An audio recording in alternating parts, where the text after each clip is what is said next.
I'm going to call the meeting to order at 5:30 p.m. on January 16th.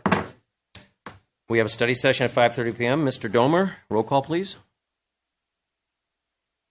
Thank you. Councilmember Kashifagita. Here, sir. Councilmember Crosby. Here. Councilmember Johnson. Present. Mayor Pro Tem Lau. Present. Mayor Hepburn. Present. All present, sir. Very good. The City Council will meet in a study session for the following overview of the city's code enforcement program. Mr. Domer, please call forward the staff member who will be presenting on the city's code enforcement program. That would be Mr. Shear. First, I'd like to call Community Development Director Eric Shear podium, who will introduce our new code enforcement officer. Yes, good evening, Mr. Mayor, members of the council. We'll begin by introducing Ron D'Alessandro, new code compliance officer. I think most of you have had the opportunity to hopefully meet him in person, if not communicate via email in his 3 months that he's been working for the city. So we're going to, this evening, we're going to go over kind of the introduction to code enforcement. As the council is aware, this kind of came into our department in July, with Ron's hiring in October. So we're going to talk a little bit about that, and then our next steps forward, primarily adopting a policy document that's really going to help to guide the division to make sure that we're consistent in our code enforcement activities here in Laverne. So JR is going to pull up the presentation.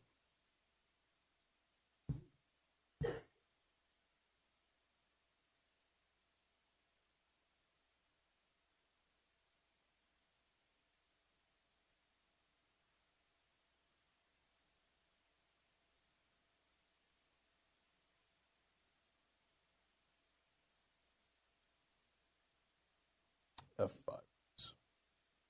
There we go. Then click it once. All right.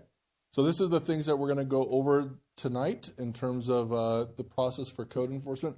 Ron and I are going to tag team on this presentation, so I'll step away and Ron will cover some of these things. But I'll start a little bit.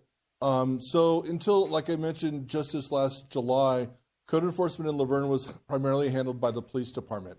It was a part-time position. It was a part-time job responsibility of an individual that was full-time. It wasn't a full-time, fully dedicated code enforcement division. Pre-1990s, code enforcement was done through the Community Development Department. So this is bringing it back and allowing us to focus it more specifically to make sure we have consistent and fair code enforcement in the city of Laverne. I introduced Ron, a first full-time code compliance officer, hired under this program. He's already making great strides in terms of establishing new protocol and policy to help move us forward. Tonight we're going to talk a little bit more about that policy document and get some general direction from the council, basically thumbs up, thumbs down on some of the things that we have questions on as we draft that policy document. So we turn over to Ron.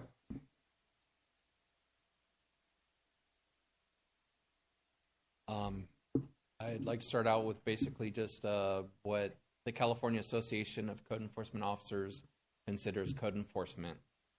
It's the prevention, detection, investigation, and enforcement of violations of statutes or ordinances regulating public health, safety, and welfare, public works, business activities, and consumer protections, building standards, land use, or municipal affairs. Code enforcement is basically your enforcement arm for the city and all the city departments. We would be the ones to write the tickets. We would be the one to talk to people if all else has failed.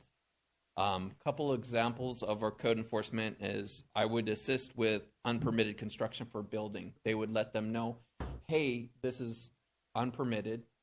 And then they would give them either a red tag, a stop work, and then I would be the one following up with, hi, you need to come in and get permits. Hi, you need to get this taken down. Other things would be unrenewed business licensing. For 2023, we had about 45 businesses that either left or had not gotten renewals. So I went out and I knocked on everybody's door, talked to them, and then followed up with a notice. And then we did have to issue a couple citations. Other examples would be working with encroachments onto city sidewalks for public works. And we helped vector control with about 10 green pools for mosquitoes.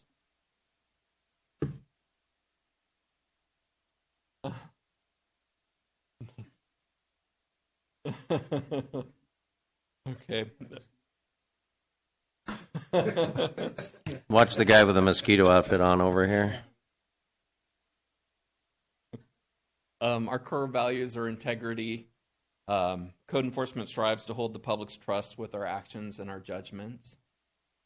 Professionalism. I am a certified code enforcement officer through the California Association of Code Enforcement. I have to complete 48 hours of training every 3 years. I've been a code officer for 21 years. And the training that we get through, I'll call it KCO, teaches us about new policies that are coming in, stuff that's been approved by California, and other issues that other jurisdictions are having problems. Accountability. I strive to work with the community with fair and impartial judgments.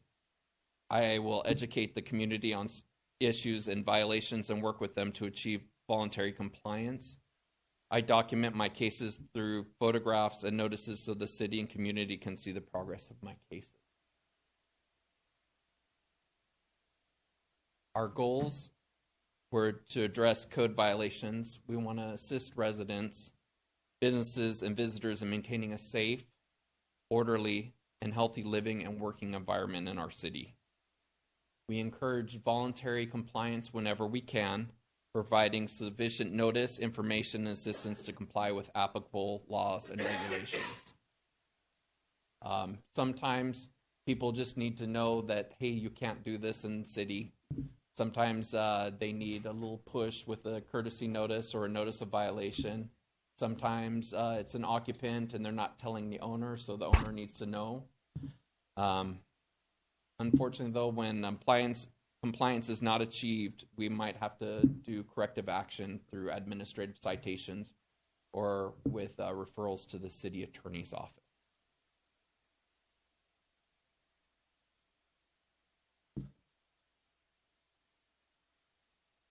So I did mention a policy document. The city never had a policy document to guide code enforcement. Before Ron even came on, once community development took over, I recognized that we definitely needed to work. So working with the city manager, we looked at some other cities. We didn't have to reinvent the wheel. Every city has code enforcement to some degree. It does vary from city to city where it might fall. Some cities it's community development, some cities it's police department. But we researched and we felt we've started to draft one which we feel reflects Verne and our values and our history of doing code enforcement. Respectful and really striving for that voluntary compliance. That's really our goal. We're not out there, this isn't a revenue source for the city.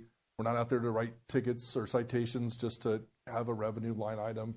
This is really to educate and to hopefully gain voluntary compliance. And I think even in our past practice, we were able to do that 95% of the time. Usually working with people, giving time extension, et cetera, we can still accomplish goals, right? Only those few exceptions are where we're looking at a citation or some other legal process.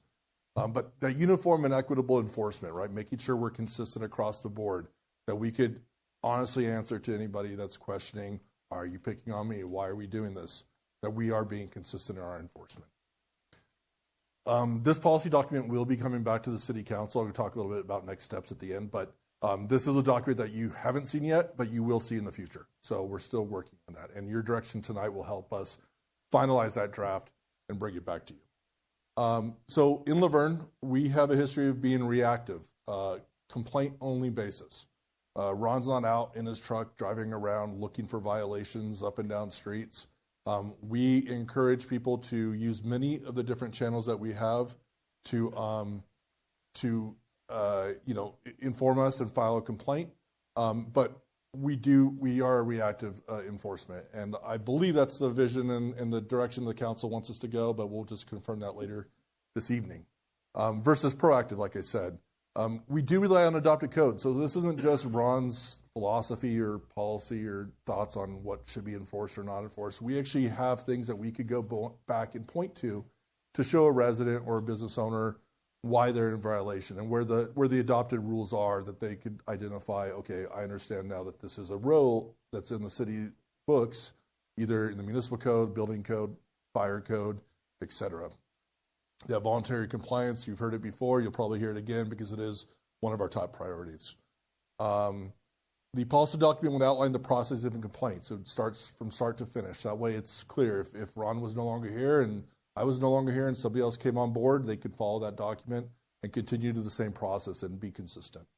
Confidentiality, that's a big thing when it comes to code enforcement. A lot of people that are complaining don't want their information on the record. The problem with that is sometimes we do need to follow up with that person, get more information. Sometimes if it goes to legal status, they actually have to be part of it and maybe have a cited declaration or some kind of process. So what we can do is provide some confidentiality to those reporters, meaning public records requests, their personal information will be redacted on any public records request, provided they provide it. We do allow, the policy right now would allow for anonymous complaints still to be provided. However, those ones would come to under discretion by the community development director, myself. And there's a couple other points, that second to last bullet. The document would identify that if somebody really refuses to provide their information, we have to take it on a case-by-case basis. Anything that's health and safety related item, obviously we're going to follow up regardless. But if it's about trash cans being left out or too long, or the weeds being too tall, and maybe the case load is a little high, and if somebody's not willing to provide their information, that one might not be followed up. It'll really depend upon workload and the severity of the complaint. The other areas for discretion would be retaliatory. We see that a lot. One neighbor complains about another neighbor, and usually it's not about the things that they're complaining about. Usually it stems from some long-term grudges between neighbors. And so this would allow for, if it looks like that we're getting complaints back and forth between the same owners and it's really about retaliatory, that would allow some discretion to not follow through, especially not health and safety related. Lastly, excessive. We've had people that have filed over 100 complaints about a similar issue that they might have been complained upon. And that just is not realistic. So there's some discretion that's built in the policy. You'll see that spelled out in further detail once you see that policy document. But that's what we found in some of the other cities that have code enforcement, to allow some discretion in those scenarios. The document also does establish estimated response time goals for what our response in terms of how many days we'd give a person to comply based on the severity of the complaint, right? So trash cans being left out obviously doesn't take very long to remedy, whereas an illegally converted garage is going to take much longer. So there's different times that are associated with based on the severity of the complaint or the issue. All right, I'm going to turn it back to Ron for his process and what he does. So with processes, the first thing we do is receive the complaint. We receive a complaint. We receive them through the new city app. They're coming into the counter, City Hall, by email, through citizens reaching out to other departments, of course from you guys. Then we do our first inspection. I would go out to the location. Obviously, I would have to verify that there was actually a violation that existed. And then I would try to attempt to contact or leave my card saying, hey, I've been here. We would follow through with either a verbal warning, a courtesy notice, a notice of violation, depending on the severity of the violation. And then we would give them a time frame where they can have proper amount of time to fix the issue. And then, of course, we would have follow-up inspections after that. We would want to make sure that either they're working on the issue and we can grant them more time. If they're not working on the issue, then we can go ahead and give them another notice. And then, obviously, if it's done, we can close it out. For some of the citizens, probably about 5% or less that don't comply with our notices, we can move on to administrative citations. And eventually would have to go to county.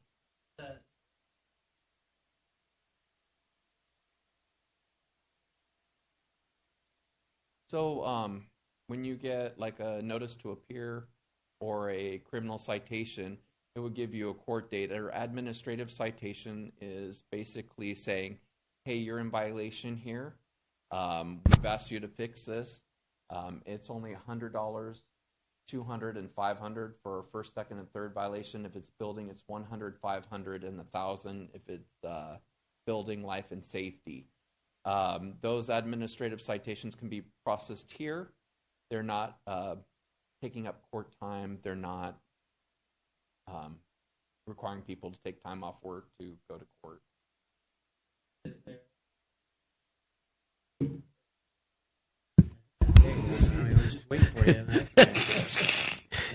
I'm sorry. Is there a penalty? Like say I go fix what I was that wrong, but I don't go pay.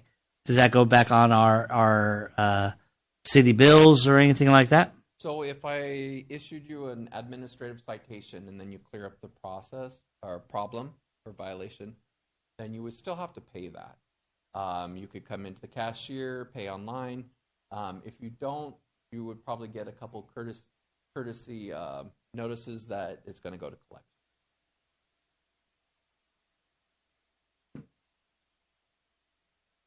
No, I just wondered like where it went. If finally, for those people that didn't say, "I'm not doing that. I fixed my problem. I'm not paying that." Where would it go to? Does that go onto a property tax type of No, deal? it does not go to property tax. If we have like their date of birth and we have like their driver's license number, it can go to the franchise tax board. But this city and like many other cities, it goes to like a collection agency after we write a couple notices saying, "Hey, this hasn't been paid." But no police intervention, is that correct? No, It's all administratively through it's all administrative. the Community Development Department and yourself? Yes, Okay. and the help with finance. Hi, Ron. Welcome to Laverne. I got a question for you. Is there an appeal process? Yes, there we is an have- appeal process. Okay. On the back of the And citation. just kind of. It gives you 21 days to appeal it. So if we, my esteemed colleague here said that if somebody did pay it and then they didn't want to pay that $100, is there a way they can appeal that? I mean, just If an they opportunity. said, like, hey, I cut this and Yes, say it's please. overgrown- If say it's overgrown weeds and they say, hey, I live on cut 3rd Street. this, but the officer was out there Yeah. before I cut it. There is an And appeal. then We got They some. can come in and go to the city clerks. There's an application process to fill out for a hearing. Okay. Who would sit on that appeals board? The appeals board would actually be an independent hearing officer. Okay. It would not be somebody employed by the city. Roger. Thank you, Ron. Okay, we're going to go on to code enforcement areas. Basically, as I said, we're the code enforcement arm. Residential, we do property maintenance, landscape, pools, noise, a lot of other issues. Commercial properties, property maintenance, signs, occupancies, conditional use permits, health and safety, illegal construction. We work through with the building and engineering departments. Public safety, police and fire. They go to a property, like, oh, this is wrong, something's wrong, and they call me out there. I can go ahead and address some issues. Public works, storm drain issues, somebody putting oil in the gutter, dumping paint, something that I would go out on.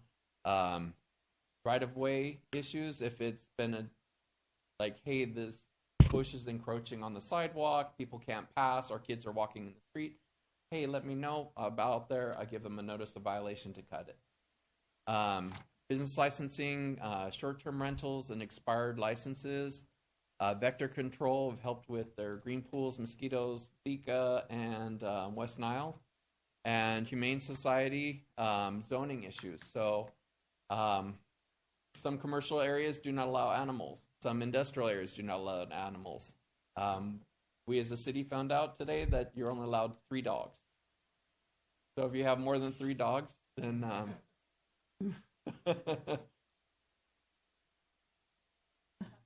well, if it's Christmas vacation or something like that, we understand.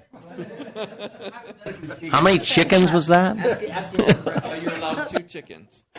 Yes. We can bring you eggs, though. So just my 3 months here, there's a couple pictures for residential areas, inoperable vehicles. Illegal dumping we had up on Esperanza. Somebody's landscaping company was dumping nonstop junk and debris. Debris in public view and overgrown vegetation. Examples of commercial property, we had a hazardous condition on Foothill. We have a structure failing over at another location. We had a legal paint booth, and we've had graffiti.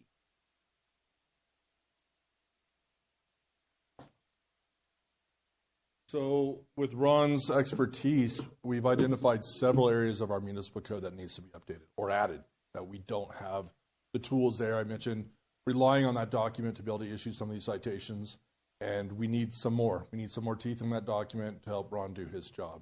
So we've identified several areas that we'll be bringing back for actual ordinances to update our municipal code to help him do his job. RV and trailer storage, honestly, we could have talked about just that topic for the amount of time we spent tonight. We're not going to dive into the details. It's very convoluted the way it is now. But we recognize we need to update and improve upon our current process on regulating those in the city of Laverne. So not looking for direct direction from the council tonight on how to answer that. That's like a lot of work. But we will be updating that for sure, because our process isn't really effective, I don't believe. Trash recycling containers. So most cities have these, and you know that you're supposed to pick up your empties in 24 hours, but it's actually not in our code, so Ron can't actually issue a citation. So that's a pretty simple one. That Ron talked about, when plants are overgrowing into the public right-of-way and blocking sidewalks, having that better defined would make it a code section violation versus just kind of working about things in the right-of-way. Shopping cart retrieval is also something that we have a practice of doing in Public Works, primarily in working with our stores, but this would allow us to actually go back to those stores that we constantly have problems with and have them actually be responsible for paying for a private company to do those shopping cart retrievals, which we don't have that ability to do today. Just generally property maintenance. We already have a code section that was probably put in there, I'd guess, about 15 years ago when we first added it. That could be updated with current language and new practices to be better utilized by Ron. We recently became aware of some need in our code for new standards for non-commercial banners. We have standards for banners, temporary vinyl banner signs, but we recognize that that's kind of was written in the frame set of our commercial businesses that typically put up, a grand opening or a sale, whereas we have more and more institutions and events and private groups that are putting up non-commercial banners, and our regulations don't really address those. So our new intern, who started here about a month ago, is currently surveying other cities to see how they separate non-commercial and commercial standards out. So we'll be talking about that as well. I'm going to talk a little bit more about signs on the next slide. There's still more. Ron's still finding more. So, it might not all be captured in one update. We might be kind of coming back for a round two, even after those updates are occurred, just based on Ron's findings. So here's where we're talking a little bit more direction. Like I said, I kind of feel like we're on the right path, but, please stop me or correct me if you feel otherwise. That first, reactive versus proactive. Staying a reactive code enforcement division, not going out looking for citations, looking for problems. The exception is health and safety. Always the exception is health and safety. If Ron's driving down the street and there's a building that looks like it's about to collapse, we're taking advantage of it, right? Or we're going to handle it right then and there. The building inspector's called out, making contact with property owner, fire department, whatever we might need to do to help to secure the property. So always health and safety is the kind of exception, but for the most part, reactive. The next one is we didn't talk about, but in our research and what some other cities do, their policies are, let's say that you do get called, Ron gets called out for trash cans being left out too long. And he shows up at the property and they're still out the curb and they're past the 24 hours that we now have on the books in the future. They will look at the immediately surrounding neighborhood, and if there's other trash cans, that same violation on other properties, even though we didn't get a complaint about other addresses, they will still then proactively address those ones that are within some limit. How you define that limit, how far you go, that could be way more complicated. That's never been our practice here in Laverne. We've confirmed with our city's attorney office. It's not required. As long as we're consistent with file a complaint, we'll follow up on that address. If that homeowner happens to be upset that they're getting picked on in this case, they have the ability to file a complaint about one of the other addresses, and then that process would start anew on that property. That's always been our process, where we found out through this transition that some other cities actually do have a little bit more proactive on that case. And my suggestion is to keep it the way that we've been doing it. But if council feels that in order to be fair, we should maybe expand that out. I'm the same complaint for the same violation within a certain boundary, right? Whether that be one block or within eyesight from that property, or however you want to define it, right? That's where it gets a little tricky too. So that's why instead of giving into that, staff felt it was probably best to stay with our current practice and allowing them to file. It doesn't cost anything to file a complaint. If they have the Verne Link app, they could pull it up on their phone, push a couple buttons, and it'll show up on Ron's side, and then he'll start anew and make contact with that owner. Complaints are not anonymous, correct? We don't need on the Laverne link, I believe they do have to provide their information. Roger. If they call in or email, they could request anonymity, or if they call in, they just refuse to give their information. Again, those would be the ones under this policy where there'd be some discretion on whether we followed up. We really encourage them to provide their information because Right. that follow-up's important. Roger. The next one's a little bit similar. We found this too. Enforcement of the other minor violations on the same property. Again, if it's health and safety related, we're gonna deal with that. But if we show up for the trash cans and the weeds seemed a little bit overgrown, but that wasn't part of the nature of the complaint, our policy would be to not take action on that at that time. Ron, as a courtesy, might talk to the homeowners like, "Hey, I noticed your grass is a little bit overdue for a haircut, and so please do out there and address that," and not make it a formal complaint or a process, but let the homeowner know that Ron saw it and probably should address it, right? That's kind of what we would anticipate the practice to be. We had it in the commercial center. You saw a photo in the Crunch Fitness Center of a failing glue lamp beam, right? That's a structural hazardous condition that Ron got out there. We did code enforcement immediately on him. That same building, one of the businesses might have had an illegal banner. That wasn't the complaint. That wasn't why Ron was out there. He didn't follow up on the banner in my direction just because he was out there for the more serious issue. And quite honestly, on commercial properties, if you look for them, you probably could find a violation on every single one. And it's not just the property, it's the business. So it gets a little tricky. So we're kind of following it by what the complaint's about, unless it's health and safety. So that's kind of where the direction we're headed in with the policy document. I talked about discretion. I want to make sure council's comfortable with leaving excessive or retaliatory complaints at a discretion level. Same with the anonymous. If they refuse to provide their contact information, then we have to reserve the right to maybe not follow up based on workload severity. Last part, so commercial signs. Historically, with our code enforcement under the police department, we would do an annual, basically, sign conformance route down primarily Foothill Boulevard. And typically it was this time of the year. After the holidays, after sales were done, all right, time to get this Foothill Boulevard mostly cleaned up from, I'm talking about primarily banner signs, signs in the grass. Those are the kind of signs that we otherwise traditionally prohibit. COVID obviously changed things. We weren't about to start enforcing those rules during COVID when our businesses were struggling. Even if the signs might not have made a difference, it wasn't going to, we weren't going to be the sign police during COVID times.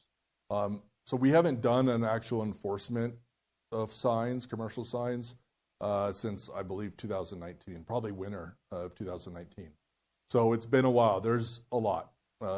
You might not notice it. I notice it because I know what are allowed and not allowed. And so our building up, we were anticipating going back and starting that practice again about doing a once a year kind of overall. And mostly it's Ron knocking on the business owner's door and saying, "Hey, can you get this down?" It's not, "I'm ready to write you a citation," talking to the manager, because it's easier if he could talk to a manager to go pick up signs in the grass than him coming back and writing a letter and sending a letter to the property owner and all that. So it's easier to knock on doors. So that's what he would do. And I would say we would do it in all of our commercial areas in the city, not just focus on Foothill. But it was our past practice, and we only stopped because of COVID. So I would suggest that we start that up again and continue that process too. kind of clean up some of the areas that haven't had it been addressed.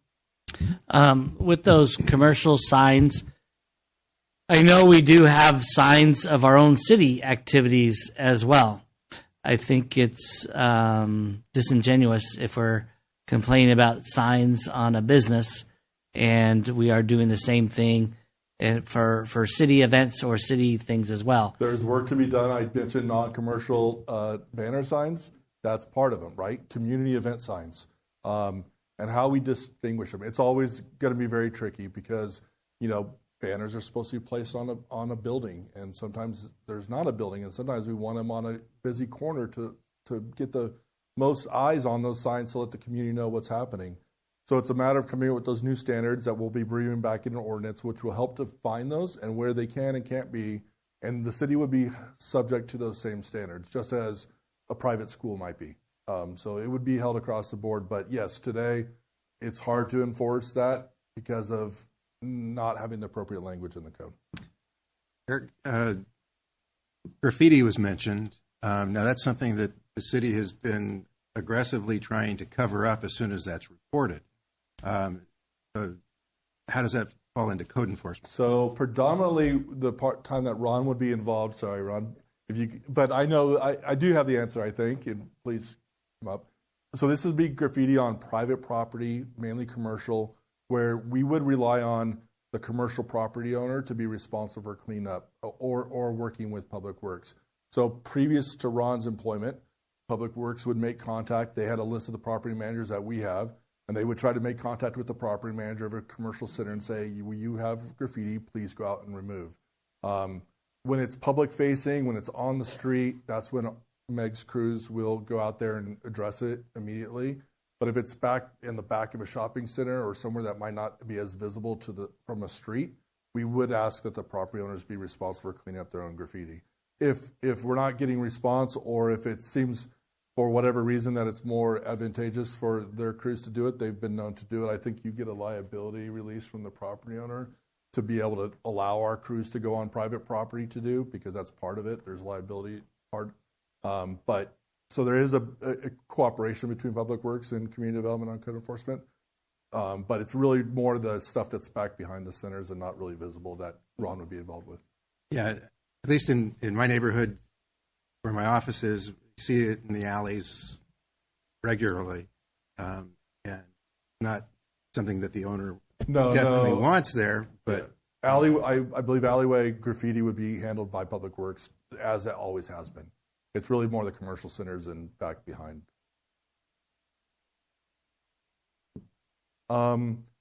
With that, I guess I'd be interested if council has any different views on those 5 bullet points that I have there. But we would propose that we come back to you with a draft policy at a regular meeting, not another study session, probably in about 3 months or so, and then bring that municipal code update, multiple updates to you in about 6 months, based on the direction that you provide us tonight. I think we want to open up the public comment first. And I must remind people in the audience, the 6:30 meeting is for the more public comment, but this meeting right now is only for the study session and what we're discussing, which is our new policy for our municipal code. So this is not the meeting to be discussing anything else but this. But I will open up public comment for the study session regarding the municipal code updates. Does anybody wish to speak on that item? With that, we will close public comment, bring it up to council. Yes. Mayor Pro Tem Lau. Thank you.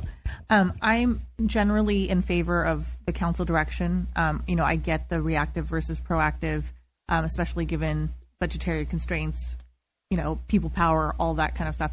I'm understanding that building safety and health and all that is exempt from that. That's always going to take precedence over anything else. I think the enforcement on adjacent properties, I take a little bit of a different view, only that, and I get that it's tricky to say how far out do you go, but I think at the beginning of the presentation you talked about fairness, right? And if someone's going to feel like they were picked on, if it's something relatively simple like, Joe Schmo got called on because his trash cans were out, but so were Jane Doe's and Lucy Goosey and whoever, then, I had to think of a name real quick. I was like, whoo. But I think that isn't I hope it's not too much to ask to just say, hey, we're going to treat everybody the same. Can you just put your stuff away? Obviously, I will depend on Ron and his subject matter expertise. If the complaint is something greater than just trash cans, that may be a bigger issue to deal with. So I would defer to your expertise and your experience on that. I think in terms of other minor violations, I like what you said, Eric, about just saying, hey, courtesy, I'm not here for your grass, but it is getting a little bit long. FYI, we don't need to make that formal, but if that's possible, then I think it goes back to establishing that relationship that we're not going out there to penalize people, but we are trying to keep the city in a nice, well-kept manner. And so, from everything I've heard so far, everybody likes Ron, even when he's coming out there to tell them they're doing something wrong. So I think if we can continue that, that'd be great. I haven't heard anything opposite to that, so I'm going to go with that. But that would be my general take on the direction. Thank you, Mayor Pro Tem Lau. Councilmember Johnson. The only real issue that I heard during my campaigning for office was just a couple of individuals who had real issues with a neighbor and a barking dog. Those are complicated, I'm sure, but what is the current status of a barking dog issue?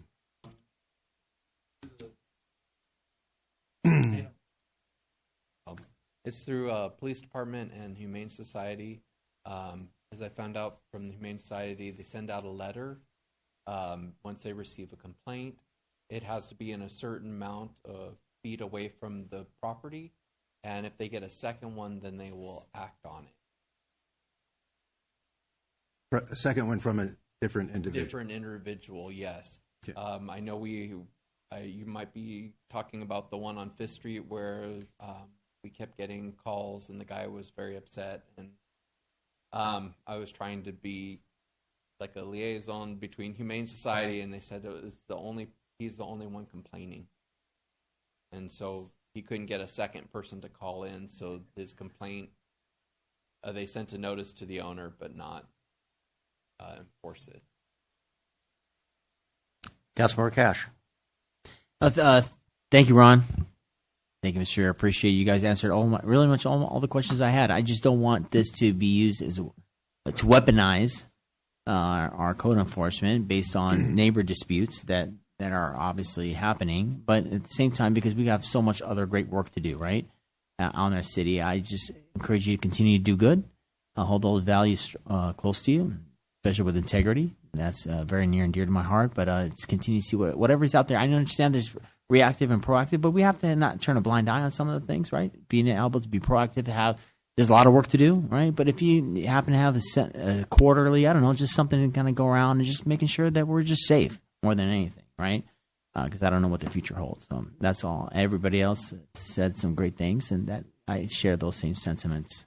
Thank you. Thank you, Councilmember Cash. Councilmember Cosby. Thank you, both of you and the city for bringing this study session together. I know I love my study sessions, and but it brings really information to our residents and making sure that they know what's happening too. I believe in the reactive approach.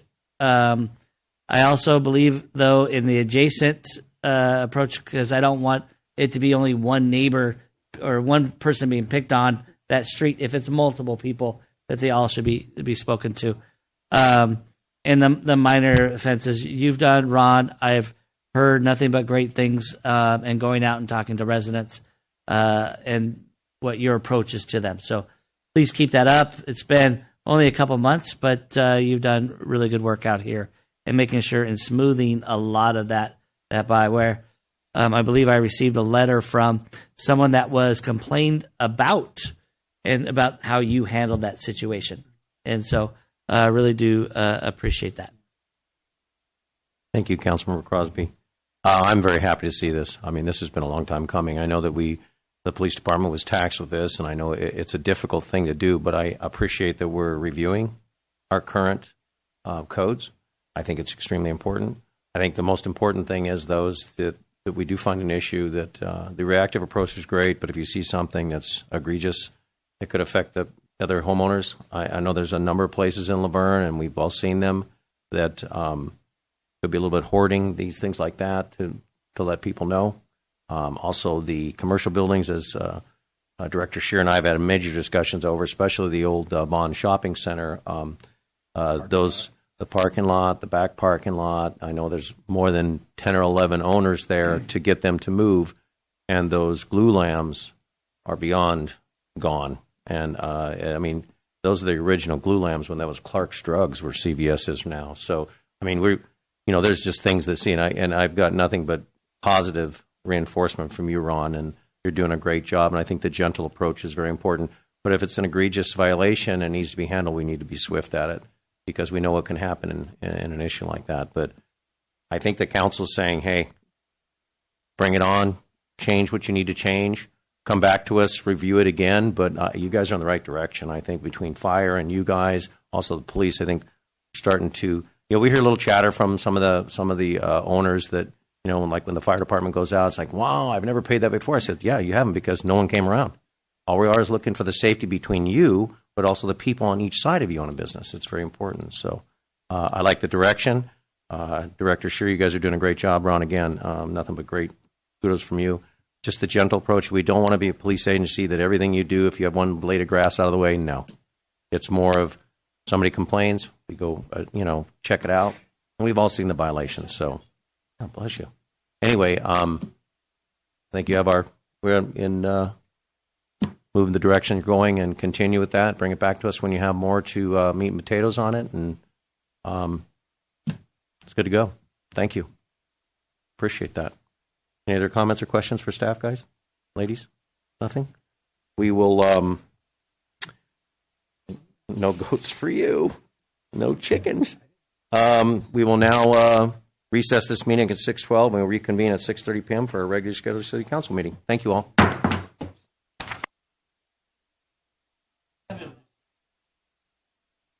Good evening, everybody. We're going to start the meeting in just a second. Welcome, everyone. Thank you for coming to the meeting tonight. We will start this meeting at 6:33 p.m. on January 16th. I'll call the meeting to order. I want to remind everyone of the city's rules of decorum. All speakers, members of the audience, and council members are to conduct themselves with decorum and not to engage in conduct which interrupts the orderly conduct of the city council meeting. Also, public comment through Zoom will not be allowed until further notice. Public comments will be accepted at the meeting by those physically in attendance at the appropriate time. The Pledge of Allegiance tonight, I want to very pleased to have once again one of our proud veterans, Christopher Mooskies. Oh, I read on the money. U.S. Army Specialist 4E4 will conduct the Pledge of Allegiance for us tonight. Mr. Mooskies, if you please. Sir. Thank you. Thank you all. All active, going first.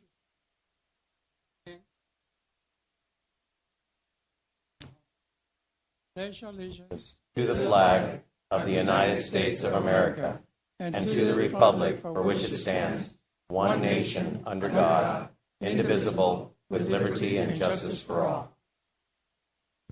If you can wait there for a second, let's all go down, please.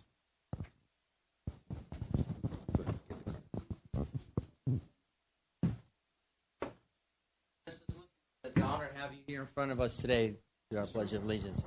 A veteran of Korea? Yes, sir. God bless you, sir. God bless you and your family. We appreciate it. We do not forget we are a grateful city and a grateful nation for those that have served.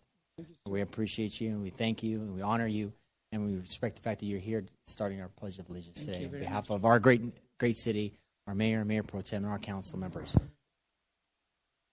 God bless you, sir. With that, the City of Laverne Certificate of Recognition presented to Christopher Mooskies. This certificate is presented on behalf of Laverne City Council to the U.S. Army Specialist, Veteran Christopher Mooskies, with sincere gratitude and appreciation for a dedicated service to our country. God bless you and God bless your family, sir. Everybody, come on in.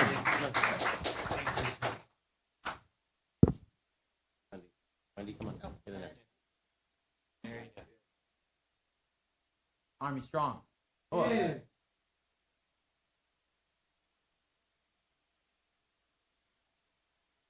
What unit did you serve with, sir, in Korea? I'm looking at... Stationed in Korea in 1969 to 71.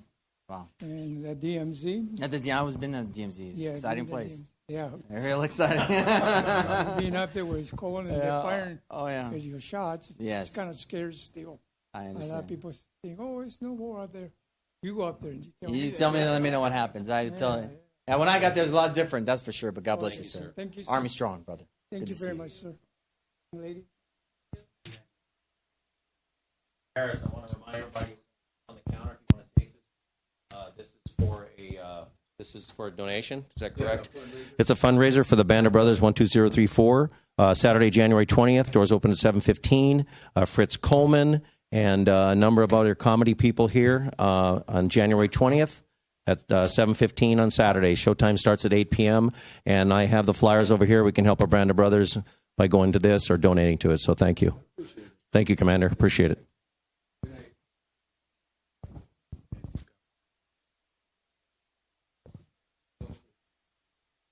Oh, yes. Him and Dallas Reigns.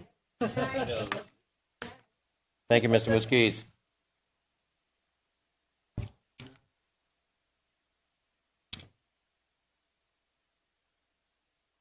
I got to do roll call. Roll call, Mr. Domer. Thank you. Councilmember Crosby. Here. Councilmember Kashifigita. Here. Councilmember Johnson. Present. Mayor Pro Tem Lau. Mayor Hepburn. Present. All present, sir. Tonight we have one presentation not listed on the agenda, but we want to make sure we recognize this special person. Nathan Kwan, come on down. Mr. Kwan. Come on, guys.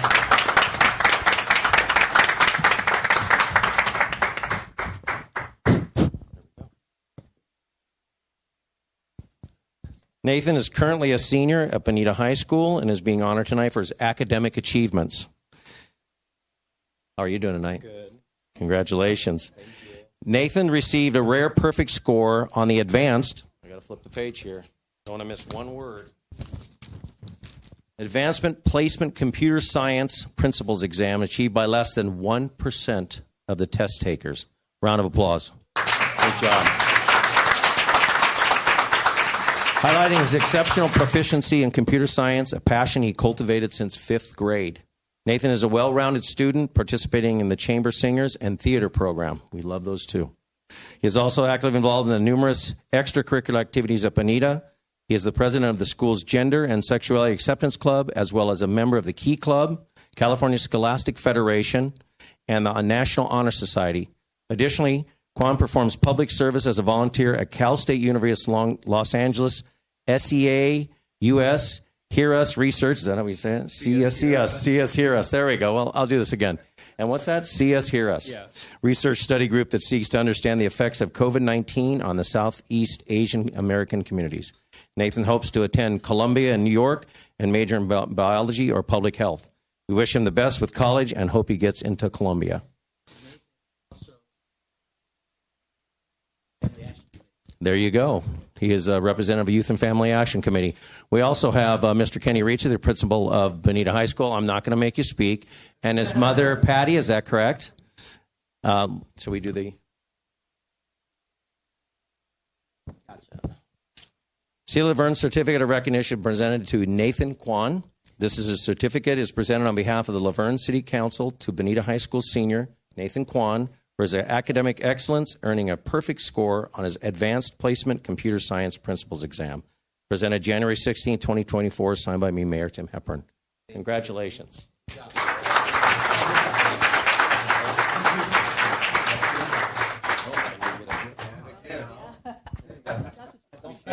a double plus. You can probably treat your mom.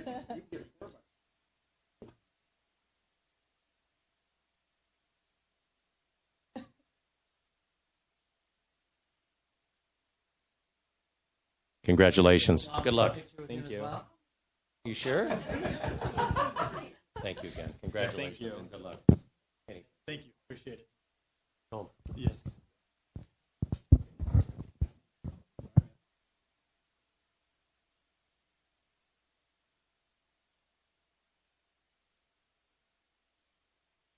Haven't they talked to each other for a while? You guys haven't talked to each other for a while? None of them have my show. Oh, okay. You've got mine? 5 is hard, man. 5 is hard.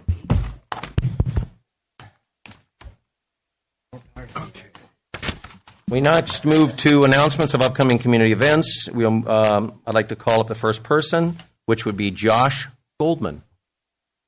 These are not for the public comment. This is for just announcements of upcoming community events. Josh, good evening. Hey, how you guys doing? Good. Good evening, Mayor, Mayor Pro Tem, council members, and city staff. Hope everyone enjoyed their time with family and friends during the holidays. Some of you may know me or may not as Josh the Trash Guy. Oh, that guy. That guy. However, tonight I'm here in my capacity as a board member for Laverne Chamber of Commerce. And it's my pleasure to announce the 2024 Excellence in Laverne Business of the Year Award recipients. Business of the Year was Mickey's Jewelry Studio. New Business of the Year, Moxie Salon. Family-owned Business of the Year, Print Connection. Employer of the Year, Haker Equipment Company. Nonprofit of the Year was House of Ruth. And the Brian McNerney Ambassador of the Year, Michael Neely, Equity 401k. The winners are going to be celebrated tomorrow night at a reception at Chase's from 5:30 to 7:30. And if you're interested in attending, please register on the Laverne Chamber of Commerce website, lavernechamber.org. And that's it. Nothing about trash. Thank you, Josh. Appreciate it. Thank you. We'll see you tomorrow night. George May. Every time, yes.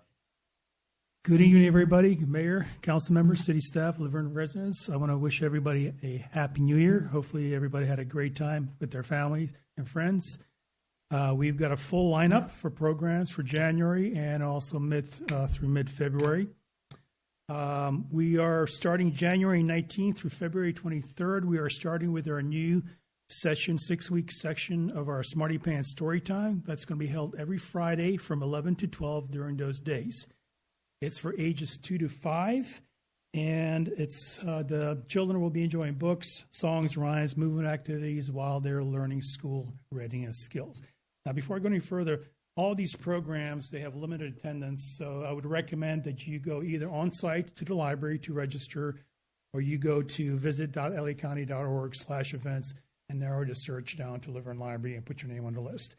So all of these programs have limited attendance, so I require registration. Our next program is a children's program also. It's called Artist Biography. Chris Uphughes, I mentioned this program last time I was here. I'm doing it again because it's been very popular. There are still a few slots available. And it's going to be on Wednesday, January 24th from 5 to 6. It is for ages 6 through 12. You're going to be learning about the life and work of Chris Uphughes, and then you're going to be creating an art piece that's based on Chris Uphughes' work. Then we have 2 team programs back to back. They're both going to be held on Wednesday, January 31st. One's going to be at 4 to 4:30. It's called a Teen Advisory Board. If you're a teen who is interested in trying to influence staff to get specific programming at the library, or you want to collaborate with your peers, or you want to make plans for the library, please do so. It's an opportunity to also learn some leadership skills.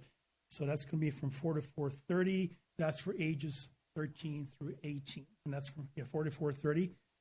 And the next program's back to back. It's called Adult 101 Stress Management. It's from 4:30 to 5 o'clock. And again, it's for ages 13 through 18. It's for teens. You'll be learning about the causes of stress and also practice ways to cope with stress that you encounter throughout your day.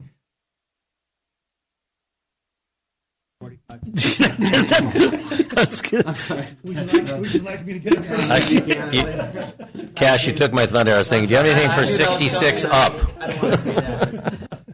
For that age group.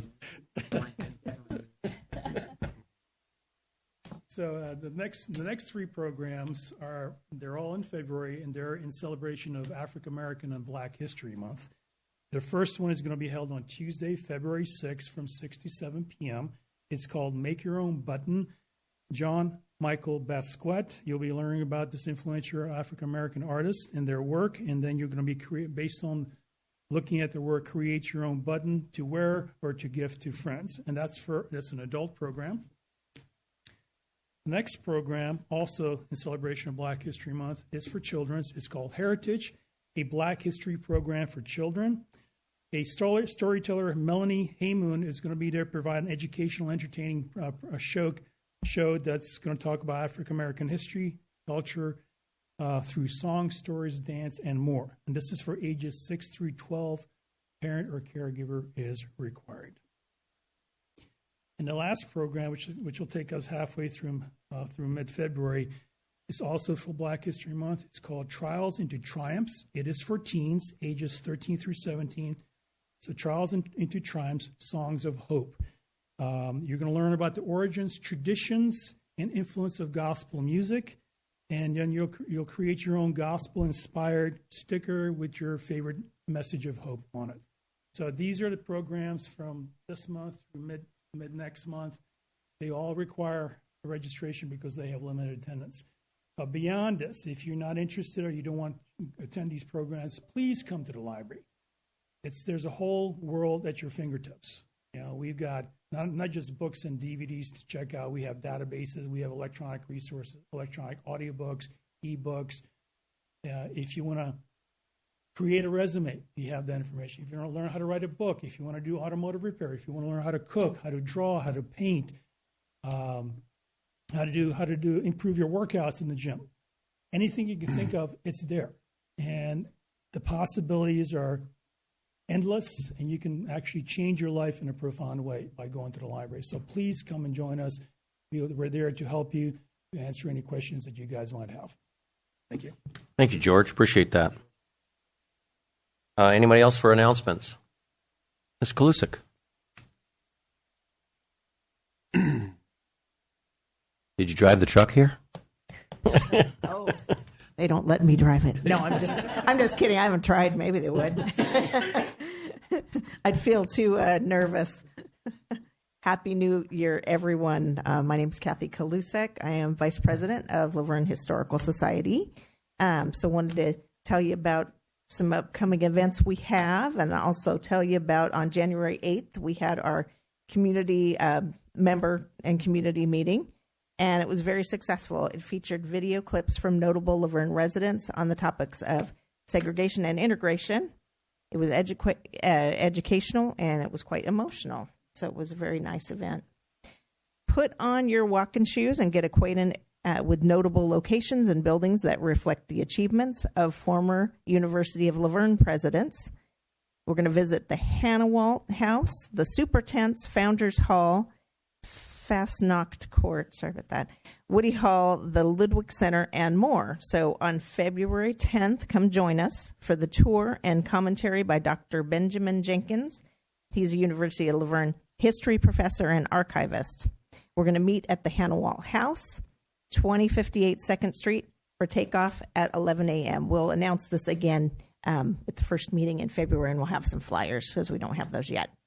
But if you don't want to walk, we're going to have our Get on the Bus tour again. So Saturday, February 24th, we're going to collaborate with Hillcrest to provide 2 bus tours that will tour a few of the University of Laverne landmarks, followed by a cruise by the homes of several of Laverne's early presidents. And then later in April, we're going to visit the final resting places for the University of Laverne presidents at the B Street Cemetery. We're going to have our cemetery tour with reenactments and history about some of our past presidents. So make sure that you join us for events. And if you want to get information, the easiest way, besides having to watch city council meetings, is to become a member. Our membership fees, we did not bend to inflation. 2024 price is still $20 for individual, $25 for family members, or you can also join prominent citizens like Mayor Hepburn and myself and spend $200 for a lifetime membership. Then you don't even have to think about it. We're also going to be at the Excellent Adventure with the truck, and we'll be at the community yard sale because we're going to be working to raise more funds so we can do more community outreach. We're working on some display cases that are going to the schools. So we need money for that. and finish the truck. We want a flatbed on the back. Another way that we raise funds for our nonprofit organization is by selling President Sherry Best's incredibly delicious homemade jams and jellies. And I have a few here this evening. Pomegranate jelly and syrup, cinnamon apple, and Meyer lemon marmalade, just $10 per jar, no tax. We can take cash checks, credit card. There's a small service fee on the credit card. So if you would like some of the delicious jams, jellies, come see me after the meeting. All right. Thank you, everybody. Thank you, Kathy. Kathy, I'm sorry. When was it? I didn't get the community yard sale. When is that? I don't Is that know. coming up? It's through the chamber. Got it. It's I'll- to the- So they'll is be- that they'll April? notify us. Okay, great. So that'll come, but those are things we're going to be. Oh, got it. Thank you. Anyone else for announcements? We'll close announcements. Council, any announcements? The only announcement I have is that there is a Tri-City Mental Health Authority board meeting tomorrow at 5 p.m. But I also just wanted to follow up and say, I know I've said this before, but if you go to their website, they do have their events posted for the month. And this month includes knocking down barriers to youth mental health. It's a student wellness series. There's a fathers group, and there's a mental health first aid for youth, and a peer mentor open house. And all of these events are free. Most of them are on Zoom. Some are in person, but they are excellent resources for the community. Councilmember Johnson. Just wanted to make everybody aware, we've had a few earthquakes recently, to be earthquake aware. If you do have an older home that has not been retrofitted, as far as being tied down to its foundation, California does have a program, Earthquake Brace and Bolt program. It's EBB. They will provide a grant up to $3,000 to help retrofit your house and tie it down, and that could help in obtaining homeowners insurance as well, or at least at a better rate. This program happens almost every year, and it's still open for another, I believe, 30 days. So it's a limited time deal. Would recommend it highly. Thank you, Mr. Johnson. Anyone else? Nope.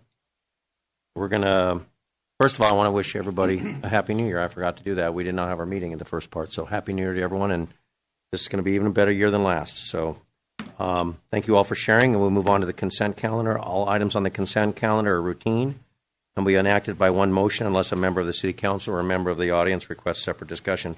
Council, anything to be removed off the agenda? Mr. Domer, do we have anything to be removed off the agenda item? No items were pulled, Mr. Mayor. Very good. With that, do I have a motion for approval of the consent calendar? I have a second? Second. Roll call, please. We can actually vote via the board. Oh. The consent calendar was approved 5-0. So I forgot. Oh, you and I have been here. Knock on wood. Who was that guy in that video? Okay, now we move to public hearing. We have one public hearing for the allocation of community development block grant funding for the 2024-2025. City Manager Domer, please call forward the staff member who will be reporting. Thank you, Mr. Mayor. At this time, I'm going to bring forth Candace to present the public hearing on the 24-25 fiscal year Community Development Block Grant Program. Good evening, Mr. Mayor and council members. The City of Laverne will be eligible to receive an estimated $155,000 in Community Development Block Grant funds for fiscal year 2024-2025. It's recommended that the City Council allocate this funding to the Senior Hot Lunch Program and the Sidewalk Project. The Senior Hot Lunch Program has been operating successfully with CDBG funds for the past 20 years, and it's recommended that the full 15% of the public service allocation, which is about $23,000, be awarded to this continuation for this program. It's also being asked that the City Council approve the allocation of $100,000 towards the sidewalk repair program that provides for the removal of architectural barriers on damaged sidewalks for various locations throughout the city, benefiting those with disabilities and also seniors. The total unallocated funds from this year is about $31,000. Once staff identifies qualified projects, and the allocation of the remaining funds will be brought back before council for review. It's recommended that the City Council approve resolution number 24-05, titled A Resolution of the City Council of the City of La Verne, California, approving participation in the Community Development Block Grant Program and selecting certain projects for funding in the fiscal year 2024-2025. And I am available if you have any questions of staff. Council, any questions or comments before we go to public comment? Candace, I just had a question regarding the unallocated 31,000 plus. Is that something that we can't, or we don't have a project for currently? It can't be used in the sidewalk, or we're reserving that for some? There has been no project identified at the moment. We could use it on sidewalks if that was something you wanted to direct staff to look at. And Yeah, council member. Just thinking years past, there were times when we didn't use those funds. Not something. Lose it. Don't want to. Yeah. Leave money on the table. We are not going to leave any of this money on the table. At the end of last year, what we did is we pushed forward in December, pushed forward several projects. And I do want to applaud staff and city attorney, city engineer, city attorney also, for moving some of these projects forward. We spent probably almost $300,000 in the last couple of weeks on curb ramps and other projects. We have the CDBG project going on at City Hall that will start shortly for counters and public access and all that stuff. There is a drawdown timeline on CDBG funds, and we're much better programmed into knowing when that is, when we have to spend those funds. That a little over $30,000 is unprogrammed right now because what we find is we may get some projects that have a little bit more priority than the sidewalk project. And so, for example, the city engineer identified that all of our pedestrian cross signal items that you push to cross, and it gives you the little beeps and all that stuff. We need to swap those out for those that also say, okay to cross Foothill, okay to cross this. So we're looking at those projects, getting it qualified by the county. They're all eligible. And so sometimes we look at that. But the sidewalk project is, if we get to a point where those funds from this fiscal year, 2 years down the road, are getting to where we have to spend them, we'll move that into that project. So we try to keep a little bit just for unidentified projects right now. Any other comments or questions for staff? Thank you, Mayor. I have a question. The senior hot lunch program, it's at $23,000. Was that the same last year? The dollar amount, roughly? Is it more? Is what I'm trying to say. It's not more.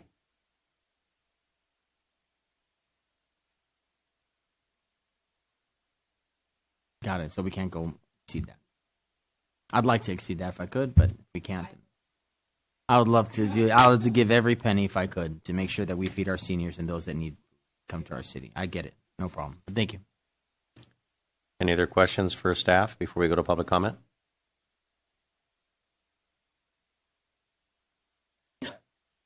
Well, you broke it. I think it goes through the battery. We'll call you back up. We're gonna move to public comment here after we get the mic fixed with new batteries. Okay. If anybody has a public comment on this, please, you can come up to the dais. Miss Beauchamp, come on up. Oh, the one that went, you have the floor. Drop the mic. Happy New Year, everybody. Mayor Pro Tem, and council. Cash just asked a question that if, what's the maximum percentage? What's the maximum percentage for repairing the sidewalks and curbs and such? If that the 100,000 is the maximum amount, and then also the amount that we're actually receiving, the 154,782, is that more or less than what we received in last year's budget? Just questions. Thank you. Thank you. Appreciate that. Any other public comment on this item? We'll go ahead and close public comment. Can Ms. Bocock, would you like to come back up and answer that question, please? No, we don't know you're there. Don't worry about it. Oh, she broke it again. So the funding amount compared to last year is about the same, plus or minus like a couple $1,000. I don't remember the exact number, but it's very similar. As far as a maximum for the sidewalk project, there is no maximum for construction projects for removing barriers for disabled people. Only public service projects, which is that 15%. You know, as Councilmember Cash says, kind of odd that we would have CDBG money like that. That would be, you would have senior luncheons and you have a restriction on that, but yet you can pour concrete in a curb with steel. Doesn't make a lot of sense. But then again, we've done an amazing job with what we have and utilizing it, which we never used to. We used to have the kitty full and it was like you could only use it for certain things, but you would think that they would look at that and release that for our seniors to more, equitable. The idea is for low census tracts, which we don't. We don't have, unfortunately. But still, there are a lot of people in our community that have needs, and it's really unfortunate. But we are doing a great job. I agree with Mr. Domer. You guys are doing a great job with it. I think we're utilizing it where we never used to be able to do it before. Comments? I just wanted to say thank you to staff again for finding uses for this money. I know it's been restrictive and it's been difficult. I would love to see it be more than 15% for public service programs, but I do appreciate that the projects that have been identified do provide accessibility to other members of our community that may not have accessibility. So to Mr. Domer's point about the sidewalks that have the talking, it's for the folks who may be sight impaired or have other issues. So I applaud that we're making use of the money in a positive way for all of our constituents. So thank you for that. And if there is any way that you can lobby or put in our 2 cents that we'd love to see that 15% increased, that'd be great. Possible? It did increase the 20% during COVID, but we just don't want to go back there. No, I don't. To COVID. Thank you. No. Council comments? Mr. Crosby. Yeah. Thank you for the report. And I know it deals with this item, but last year, really appreciate what you guys did over the holidays and the work on the sidewalks to use the money up for last year's money. And that just shows that you will use this money up for this year's allocation as well. By working on that, making sure that we spent every cent. Really appreciate that. And that just shows that the city, how much they are working for our residents and making sure every dollar, every penny is being spent, and really did that over the last 2 weeks of December to make sure we fell through the guidelines. So appreciate that. Any other comments, Council? With that, I'll accept a motion. I have a motion for the approval of resolution number 24-05, approving participation in the Community Development Block Grant Program and selecting certain projects for funding in the fiscal year 2024-2025. Second that. I thought you just had the motion. I was like, hey, you got the motion. I just read it for I you. so move for that Thank motion. you. And I'll a second. Second. Vote, please. No roll call. Cross that out. That item was approved 5-0. Very good. Thank you. Thank you, staff. Excellent job. Now we move on to other matters. We have 2 items tonight. The first matter is the legislative platform for the 2024 legislative session. City Manager Domer, please call forward the staff member who will be reporting. Thank you, Mr. Mayor, members of council. I'd like to call forward Andrea Blockinger for the legislative platform. Woo! Go! Hello, everyone. Good evening, Honorable Mayor, City Council, and City staff. This evening, we will be continuing the conversation regarding the legislative platform for 2024. The legislative platform was initially presented during the December 4th City Council meeting. During that time, Council gave feedback and direction to continue the platform conversation to both the December 18th and the January 16th City Council meetings.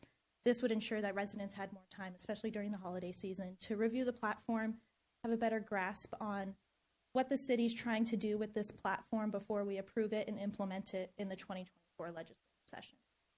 During that December 4th meeting, council also proposed that we do a few rounds of outreach with the residents to make sure that we tried to advocate as much as possible to get resident input on this document. So between each council meeting, the city posted on our various social media platforms, including Nextdoor, Instagram, and Facebook.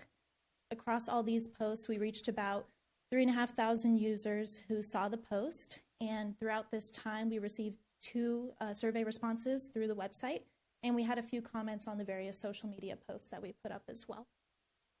Overall, the initial feedback we had was that it was a very detailed document. There was a lot to learn. So that second round that we posted had a more in-depth explanation of what we're looking for out of this platform and how the city is going to utilize it. Based on that feedback, we were able to kind of better shape this presentation to, again, kind of go over the legislative platform for anyone who may be watching at home and is trying to catch up on this process. So the legislative platform is organized in 3 sections, the first being the purpose, identifying the overall goal of why we're developing this platform. Then it's the guiding principles. These are the 3 statements that really shape what we're looking for in this platform, which is to preserve local control, promote fiscal stability, and support funding opportunities. From there, our policy statements following that are sorted by topic area, and they all are guided by those guiding principles listed there. Once the platform is implemented, the first thing we're going to do is share it with all of our elected officials. We want to make sure that they understand the city's goals and what we're trying to get out of the legislative process as well. It'll also be posted on the city website on the webpage that was developed for this platform. From there, city staff and advocates that we partner with will be monitoring bills throughout the legislative session to see where we stand on it based on what was listed in our city platform. From there, we will take action, either drafting letters of support or opposition or request amendments to make sure that we're continuously advocating for the city's needs throughout the legislative session. Every year, we will make sure to review this legislative platform, make sure we're constantly asking for resident input, so we're shaping this platform to continue to meet the evolving needs of the city, but also meet the evolving legislature and new bills that are proposed every year. The goal for this evening is to approve the 2024 legislative platform so we can start implementing it with the legislative session that is currently going around right now. Thank you, Andrea. Very good. Do we have any questions for Andrea before we go to public comment?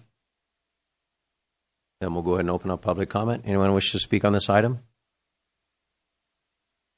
We will close public comment and move into the dais. Council, comments on this item? Yes. Crosby. First, thank you to the city for really allowing this to go through this vetting process and extending it the last couple meetings just so people really understood what it is. And I believe the whole purpose of this is to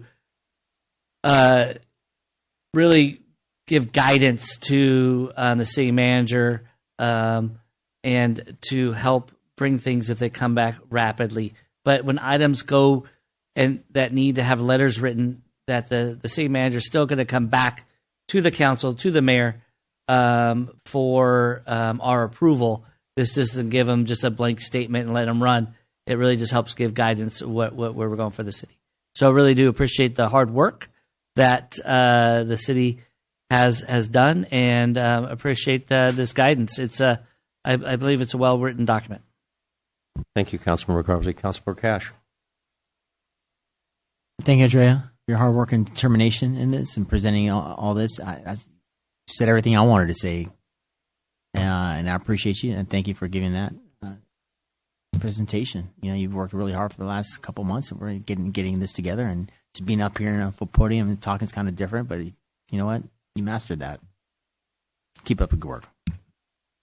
Councilmember Johnson. I think it's great that we finally have something like this that staff and residents can refer to, what positions are important to us.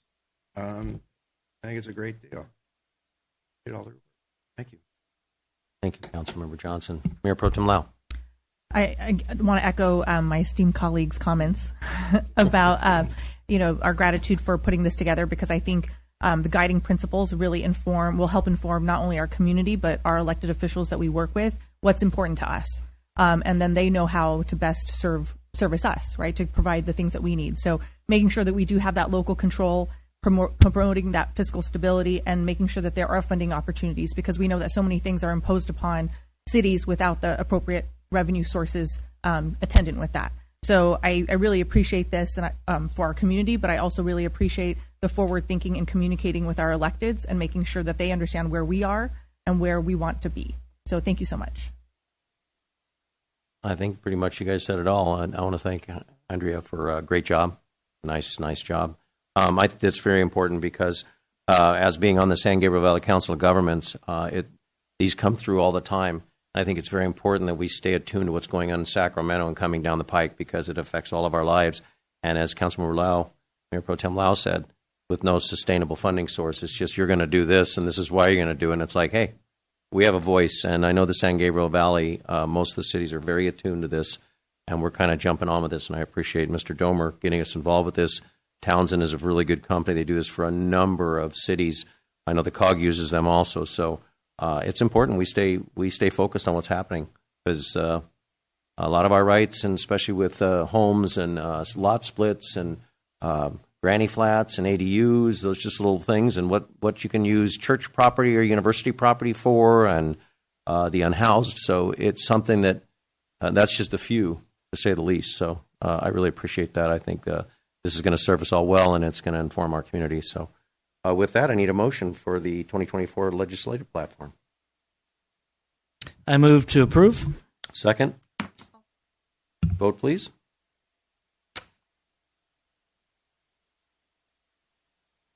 And that item was approved 5-0. Very good.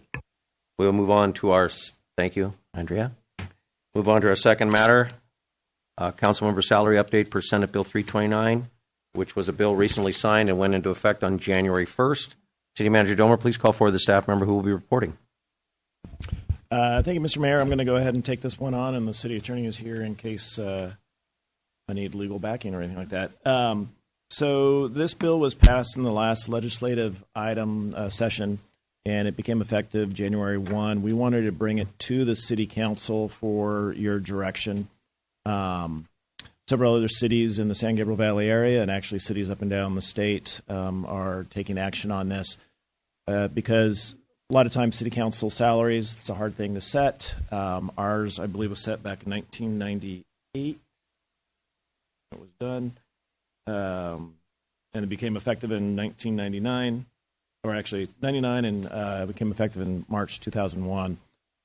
Salaries become effective, so you, a city council, could not approve a salary increase and have it become effective next week. It has to become effective when a new term begins, and because of staggered terms, if gone through the process, which would be direction tonight, if approved to bring it back, we would be bringing it back in an ordinance form on February 5th for a first reading, and then it would come back for a second reading and adoption at the following meeting. 30 days later, it would be effective. And so, but effective doesn't mean that that's when the salaries would change. It would come when the two new seats are certified and sat, so that would be in the April timeframe. So there is a per capita approach that the state legislature passed and the governor signed. Our is up to, there's 0 to 30 and then 30 and above. Our limit would be $950 per month. Currently, our payment is $519. Got that right, I believe. And that's it. So for city councils, it's actually a very low amount. A lot of times other city councils have other items, health insurance, other per diem and things like that. That's not the case here. So we just wanted to bring it forward, see if there's any questions, hear from the public, and depending on the direction, we can bring it back in ordinance form, which would be a very simple ordinance, just setting the salary per this assembly bill at the $950 per month level for the city council members. Thank you, Mr. Domer. Before I open up public comment, any comments on this, or you want to go to public comment first? We're going to go ahead and open up public comment right now on this item. Anyone wish to speak on this? Ms. Beauchamp.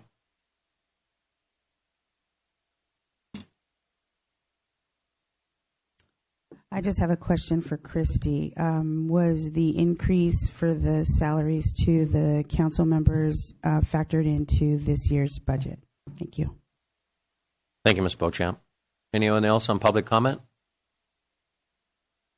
With that, we're going to close public comment. Christy, would you like to speak on that? Yeah.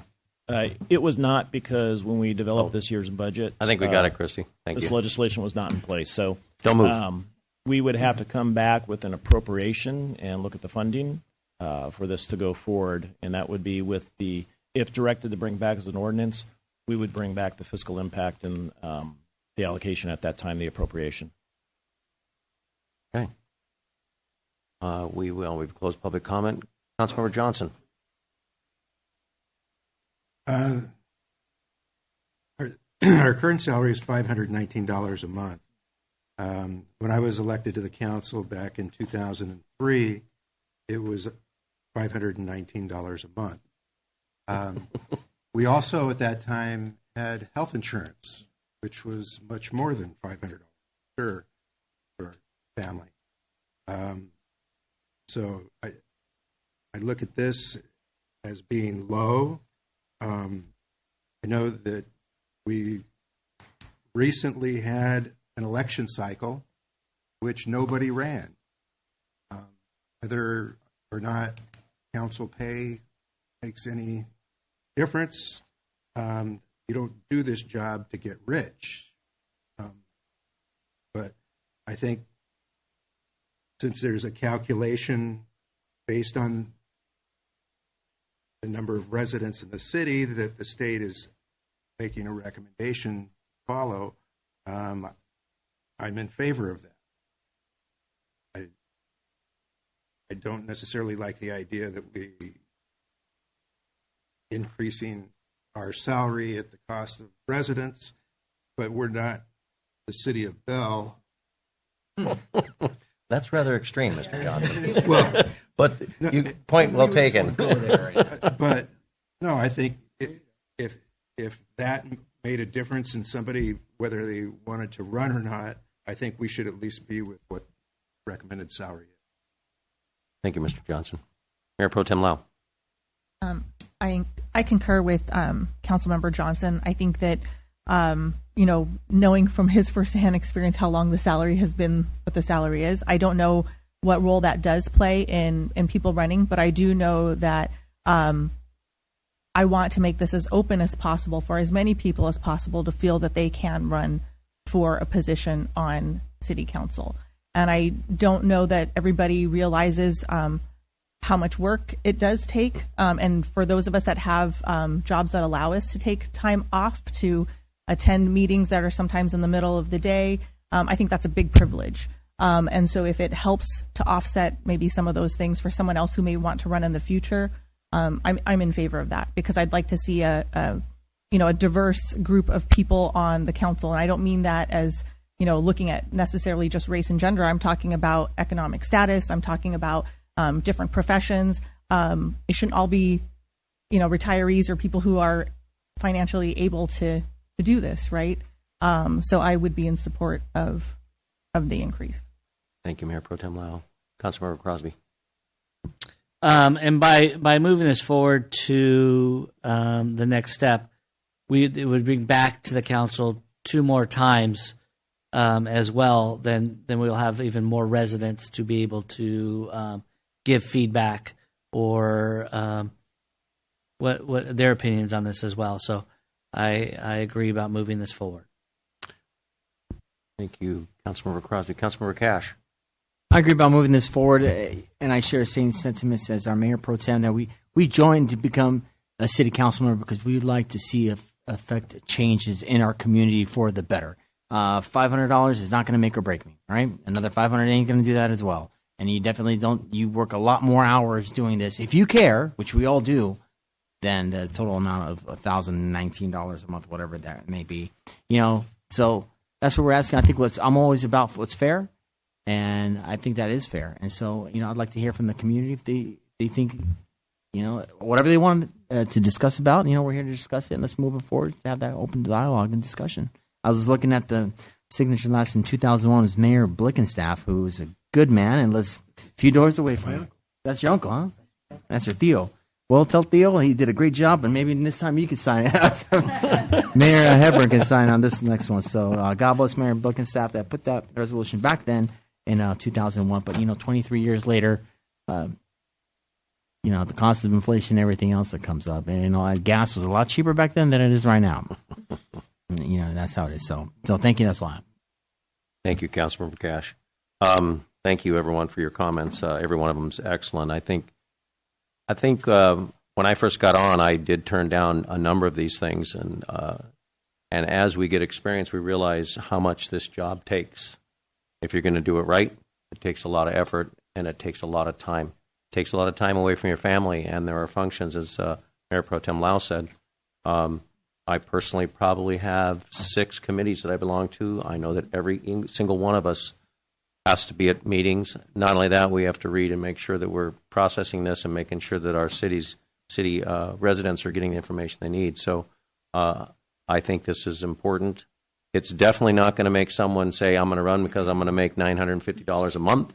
But I think we're being compensated a certain amount for the efforts we're putting out, and it definitely needs to be updated. And I appreciate that. I appreciate staff's time, Mr. Domer, for looking into this, and I think it's important. But I think it's also important that we let the reading go on for a number of meetings and let people digest a little bit. If there's issues, let us know. But I think it's a small amount. Most of the cities are much higher than we are, and we all do a lot of work for our city, and we have a lot of pride in our city. So with that, is there a motion directing staff to provide further direction on the mayor and city council salaries and a request for the item to be brought back for potential first reading at the February 5th, 2024 city council meeting? So move for that resolution. Second? Second. Vote, please. Very good. That item was approved 5-0. Thank you. Mr. Gomer, it might be helpful, since this is coming back a few times, that we have some sort of a survey of local councils. Okay. Yeah, we can do that. And just to kind of answer one of the questions about when it was set and if it was increased by even a CPI, it would be over the 950 amount right now. Using a non-compounded, it would have taken it up to 1,090. If that was compounded, it would be more than that. So, Never mind. but what will be? Yeah, will be? But more chickens in my backyard. we can't compound it more than that at this time. What we'll do is we'll bring back the ordinance with the 950 amount. We'll bring back a listing of other councils in the San Gabriel Valley area. If you want me to go even further east to Upland and some others, I can do that too, but we'll bring back as many as possible. I think we should do a gamut of all the local areas and see where they're at, but also realizing we're a 32,000 based society. Correct, yeah. I'm not much into CPI stuff. I think it's you set a rate and that's it. I'm not a CPI guy when it comes to things like that because we're already basically almost doubling it, and it's been so many years. But I think we need to stick to what we're allowed. Yeah. But that's bring it back and we can discuss it further. That would go then with what the state's recommending for cities our size. Okay. We now move on to public comments or communications. This is the time set aside for anyone wishing to address the City Council on items not listed on the agenda, but within the subject matter jurisdiction of the City Council. I want to remind everyone that the Brown Act prohibits the City Council from engaging in discussion on any item not appearing on the posted agenda. However, your concerns may be referred to staff or placed for discussion at a later date. We will have a 3-minute time limit for public comments if necessary.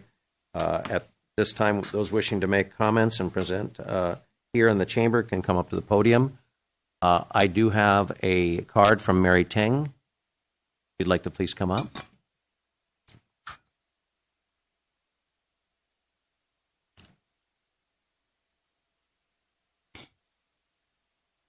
Good evening.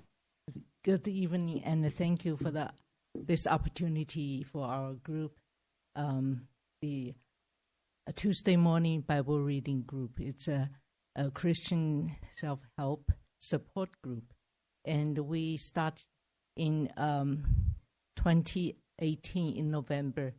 And originally we were meeting in the senior lunch. Yeah. And so it lasts for a few months. And we were approved like twice per week. Twice per month on Tuesdays together in the dancing studio. And as our group, we read Bible together and we try to promote a atmosphere of a home away from home. We learn and we grow together and age together. So we appreciate what we did before was 4 times per month on Tuesdays, every Tuesday per month. Right now we are allowed only the first and third Tuesdays. The thing is, I will ask Patrick, please, to read a letter I have sent to some of our councilmen. And I would like to get your support because our people, when we are not meeting indoors, we stayed outside. It has been very harsh on our members, participants, because most of us are in our 70s. And could we just give him a mic and he can sit down instead of coming all the way to the podium? I don't want to make it difficult for him. So why don't you just sit down on your chair there and we'll just give you a mic, sir. Thank you. I think I said enough. Thank you. Yeah, and Tina is our overseer. Okay, thank you.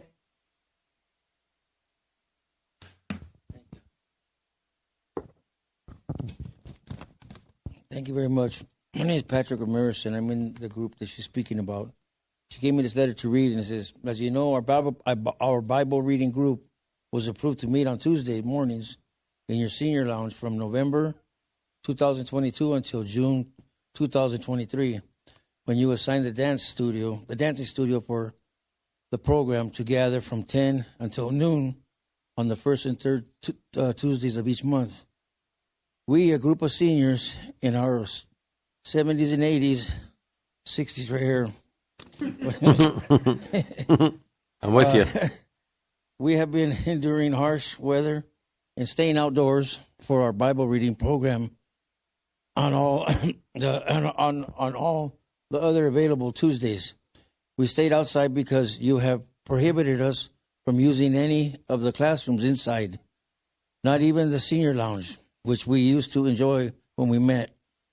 We attended the Senior Citizen Advisory Committee on June 14th, 2023, and August 16th to petition the increase in use of the dance studio for the first and third Tuesday only to for all the Tuesdays from 10 until noon.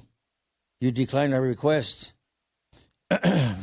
for reasons that some of us were not allowed to participate in your end of your senior luncheon on December 12, 2023, because we're not from Laverne. We're not Laverne residents. We attended your Senior Citizen Advisory Committee meeting on November 15th, asking your permission for the group to just sing the Silent Night that day, like the year before, to our fellow senior citizens with whom we normally eat together at the center. We asked because it happened to be on a Tuesday and our group was meeting outside and ready to sing for the guests. We were declined.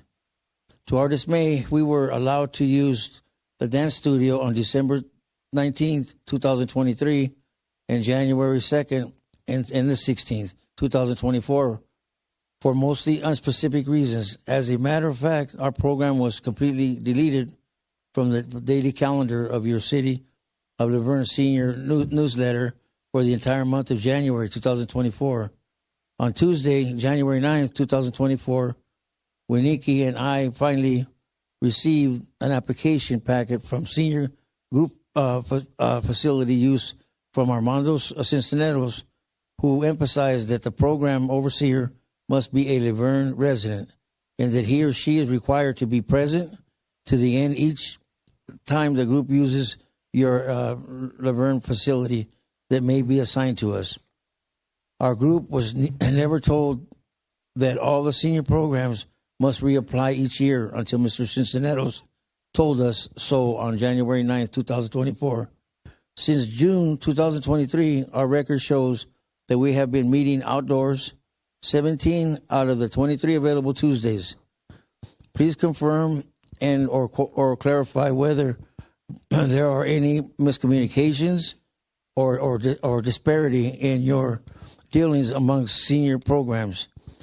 For your information, we have at least 6 participants who are Laverne residents and who, like the rest of the group, are looking forward to meeting indoors on all Tuesdays of each month as soon as possible. We are looking forward to hearing from you at your earliest convenience. Thank you. Thank you very much. Appreciate that. We're going to refer that to staff, but thank you. Any other public comment? Ms. Beauchamp.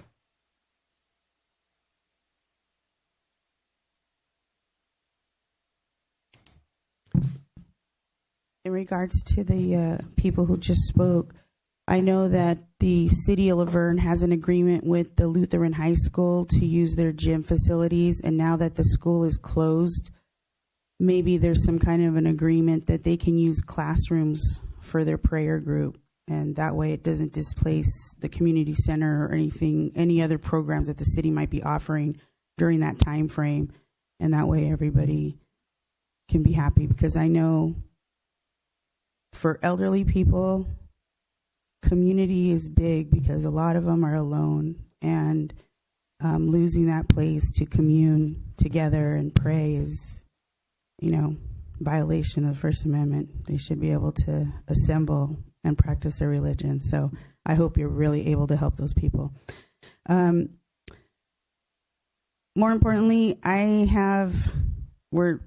back on the issue with the Haynes School. I know Mr. Henley, who lives in that neighborhood, has brought it up numerous times, and other residents as well. Under CPRA and some documents that have been provided to me by both LA County Regional Planning and the Department of Education, Leroy Boys Home was originally issued a CUP, which is a conditional use permit.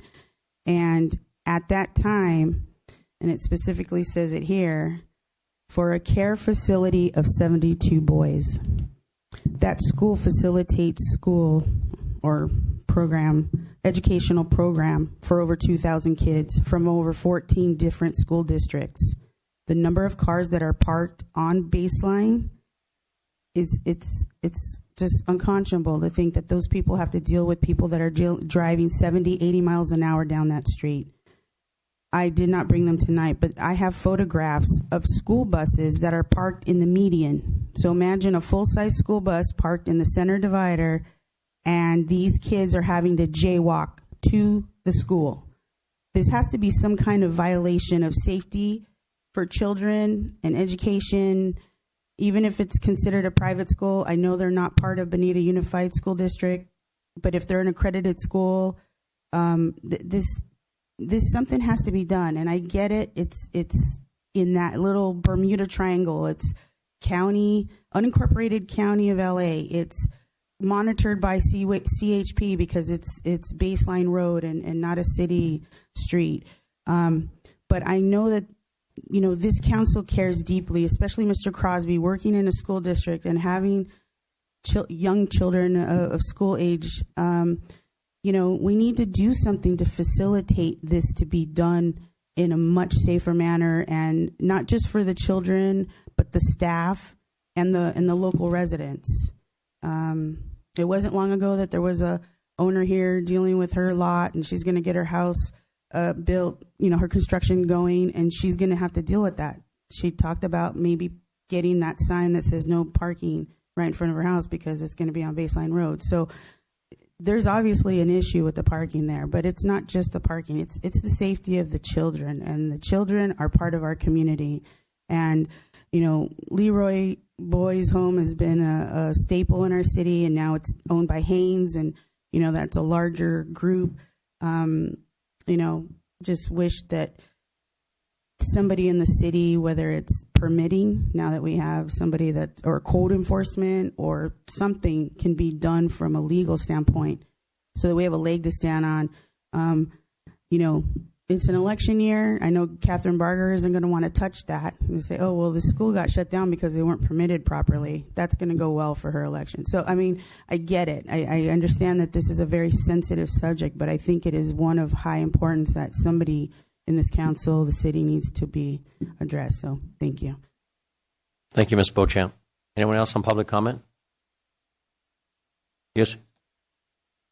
You actually did already. Do you have someone else that can speak in your behalf on an issue? Because you already were up. Is this a different issue or is it the same issue? Does it have to do with? It doesn't have to do with the. That's fine. Would you like? We'll give you the mic again, sir. That's fine, as long as it's not on the same issue.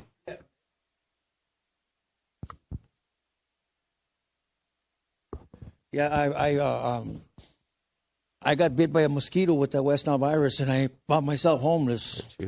I came to Laverne, and the people here, Miss Yvonne, other people here, the librarian, have really helped me out a lot to get myself back on my feet. And I just wanted to say thank you to everybody here. I mean, the help is there, and I thank everybody for helping me out. I really do. I mean, you guys have been awesome. Well, thank you. We do have an amazing community and wonderful employees and all around. Thank you. That's very nice of you. Anyone else wish to speak on public comment?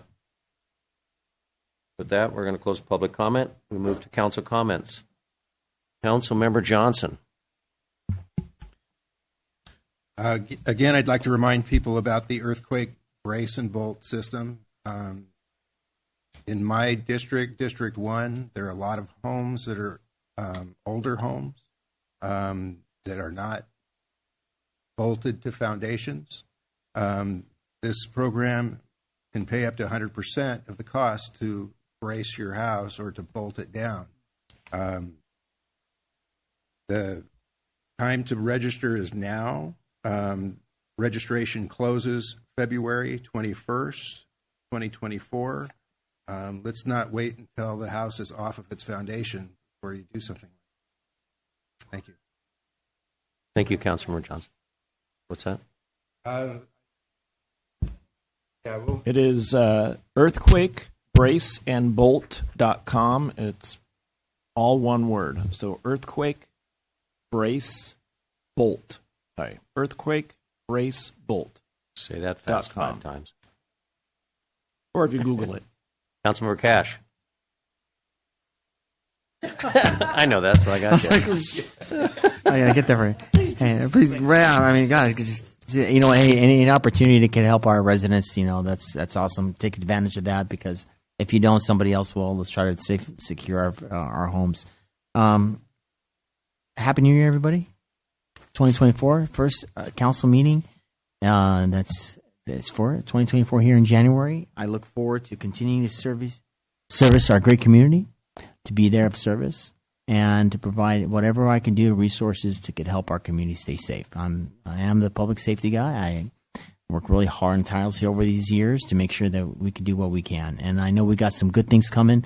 Talking to our city manager, be able to protect some of our businesses. Hopefully, I look forward to that with our acting chief police, Sam Gonzalez. You know, thank you for working on that and spearheading that issue that we got for our community, keeping our businesses safe and our kids safe. It is priority one, right? And I look forward to seeing you at the next city council meetings. I'm always available. You know, like and follow and subscribe, I guess, the City of Laverne to our app. And please don't forget to attend our VFW post that they have coming up. And I'm sure that we have that date was January. I just want to, you know, as a veteran, I still serve. Anything we can do to help out a great cause, I'm always going to be there. And Saturday, January 20th, again, the doors open up at 7:15. And 7. Okay, you know what? I got my military this weekend, so right after my battle assembly, I think I'm going to show up and have a good time. All right, stay strong. Thank you. Councilmember Crosby. Thank you. Happy New Year. I was speaking to Chief Nig just earlier today. yesterday I was driving and saw the fire truck going south on the 57 freeway, the big Quint fire truck, and just asked where were they going, and he was telling me they were going to training. And I know with years ago, training wasn't available because we did not have the manpower, enough units, and I'm glad to see that happening. Really proud that our firefighters are going out and make sure that they get the proper training. So thank you, Chief Nig, of putting that together. Christmas morning, I was a proud participant in our Christmas morning Santa, and really proud of the way we did it this year. I know there were some concerns or some things that we could work on and fix, but going around and still being able to do that on Christmas morning, we had quite a few volunteers as well. There was a gentleman on my route that he drove up from San Diego to come and drive his vintage fire truck throughout our city, and to spend his day to come up here and then drive all the way back home to go with his family for Christmas. And really just appreciate that. Robert Russell for really working hard on that. Our police that helped out, our firemen that helped out, our volunteer police that help out. It just was a really big event. I would ask if that in the next council meeting or the one after, we bring back those volunteers and acknowledge them because of the work that they did and taking the time away from their own families on Christmas to give back to our entire city. I believe that is big steps, and appreciate what they did. I want to thank Eric Shear and Ron D'Alessandro today for giving a code enforcement presentation. Really appreciate that. It was a lot of information and really great steps that our city is going and moving forward with, and bringing on a person out of taking away from the police and bringing it back into our planning and our building department is appropriate place for it to be. We have a couple things happening tomorrow. There's a library commission meeting for the LA County Library, and it's in Temple City tomorrow from 10 to noon. We have our youth and family committee meetings next Tuesday at 6:30 right here in the council chambers. And then on February 9th, we have our Sweetheart Dance for Special Needs at 5 p.m. You can go and buy tickets. Tickets are $6, and it's a great event for our special needs families, students, and people around.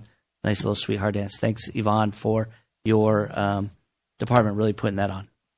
Thank you. Thank you, Councilmember Crosby. Mayor Pro Tem Lau.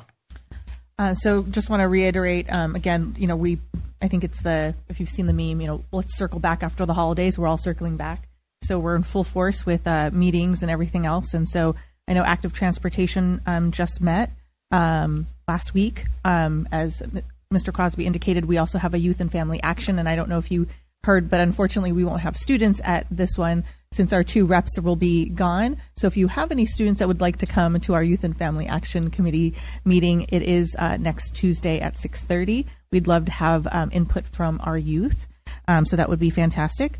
Also just wanted to, if you aren't aware, the University of Laverne does a day of service over the MLK weekend. And so you might have seen them out and about this weekend at sowing seeds and other places, giving back to the community, which I think is really awesome to see. So if you see one of their students, or if you ever want to participate, make sure to get connected. A little bit of sad news. I was contacted by a resident the other day who indicated that the owner of Waffles unfortunately passed away over the weekend, and I believe they will be closing Waffles. So, my friend who reached out to me, her kids have worked at Waffles for some time, so it's definitely a sad time. So just keep them in your thoughts. It's really a shame to see that happen. So again, just keep them in your thoughts. But Happy New Year to everybody. Thank you. Yeah. So the mayor just indicated that this Saturday from 2 to 5 at Waffles, they'll be honoring the owner who passed away unexpectedly, and the business will be closing as of this Friday. So if you do get a chance, maybe go over there and buy something, before they close, just to, as a last show of support for them through this difficult time. It's just really hard. I think death is always hard, but definitely unexpectedly and so soon after the holidays is just brutal. So, and I hate to end on an ugly note. That was really a bummer. I'm sorry. But if we can come together for this person in our community, that would be fantastic. Happy New Year to everybody. As always, be kind. And I will pass it on to the mayor for other fun announcements and news. Yeah, I don't know.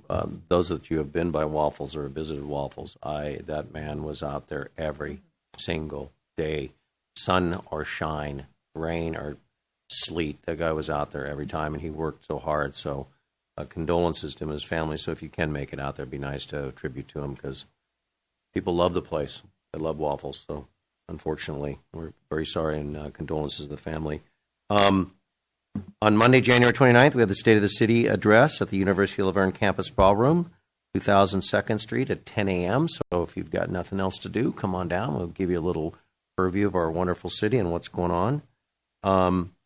Also, school's back in again, so let's be careful. It's dark out there. It gets dark at 5-ish, and lots of sports playing again. Keep your eyes open. Slow down, please. Slow down in the school zones. Pay attention to what you're doing. And we've got a lot of schools in our community, so please keep an eye on the children. Also, as we are a very safe city, but we also have issues that we see that we need to announce that to our police department. You see something, say something. If you see a homeless person that's disheveled or walking in the streets or sleeping on a park bench, please notify the police department. Try to get them help. We have amazing services here in the city that we try to get them help and try to get them in a safe environment. So please, if you see something, call the police department, because person could be injure themselves and injure other people. So please be aware of that. I don't think anything else. Happy New Year to everyone. Really appreciate that. And again, another year to serve with these wonderful people here and these wonderful employees of the city to serve our amazing community. So with that, we have a reason for closed session time. Mr. Domer, is that correct? Yes, we do. I can read it if you want. I got it right here. Okay. Go ahead. Conference with real property negotiator pursuant to Government Code Section 54956-8, property vacant parcel on 800 block of Canyon View Drive, APN 8665-032-049, city negotiator, city manager, negotiating parties, Deanza Land and Leisure Corporation.